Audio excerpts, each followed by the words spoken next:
নমস্কার। চিরঞ্জীব, ভালোবাসা, সামান্য স্পর্শ। ৩রা মে ২০২০ থেকে বাংলা ভাষার উচ্চারণে ২৫২৯তম ভিডিওটিতে পৃথিবীর ২৭০০ জন কবির অজস্র কবিতা পাঠের পর এই ভিডিওটিতে আমি পাঠ রেকর্ড করছি আমার কবিতা ২৫/৭/২০১৪ লেখা অনন্যার ক্যানভাস। নির্মেদ আমাতে দেখেছি তোমার গঙ্গার ঢল ঢল ফুর্তি আকাশ পরিক্রমার, অথচ স্মৃতির বিস্তৃত আমাতেও তোমার নির্লোম মমত্ব স্নেহের ঝর্ণা তলায় আমাকে অবাক রাখে তোমার মুগ্ধ তাপস। নিশ্চল শরীরের সচল জীবনের ঘড়ি অসীম বিস্ময়ে তোমাকে প্রবল আঁকে আমার বুকের ভেতরে লীন রং পেন্সিলে। পড়ছি দেবাশিস ভট্টাচার্যের কবিতা প্রাপ্ত মনস্কদের কবিতা ২। আমাকে ভেতরে ডেকে তুমি দরজা চেপে ধরেছিলে।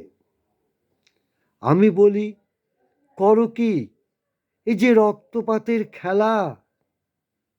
তুমি ভ্রু কুঁচকে বলেছিলে, বাবুর দাম কত? তারপর যেন দয়ার বর্ষা ছিল তোমার। আমি তোমাকে বোঝাতে পারিনি দয়ার সাথে আমার বনিবনা হয় না কোনো দিন। আবারও ডাক দিলে আমি তোমার হইনি গৃহমুখী। শুনছি আমাকে নিয়ে অনেক রটনার তুমি হয়ে গেছো অভ্যাসের দাস। আমি দারুণ আছি হে অস্থায়ী অগ্নি। পড়ছি দেবাশিস ভট্টাচার্যের কবিতা চন্দ্রালোকে পুড়ে যায় স্বপ্নের পৃথিবী। ছত্রে ছত্রে নিয়ন্ত্রিত শব্দের দাহ,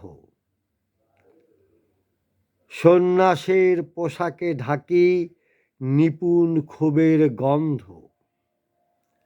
কাব্যের ছলা কলায় প্রত্যহ সবুজের বানভাসী।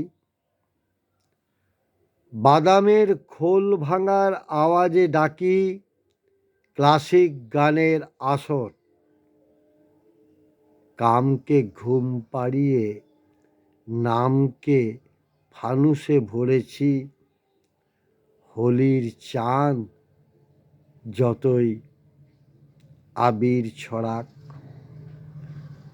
আবিষ্যের কবিদের, পাঠক, শ্রোতা সকলকে আমার শুভেচ্ছা ও ভালোবাসা।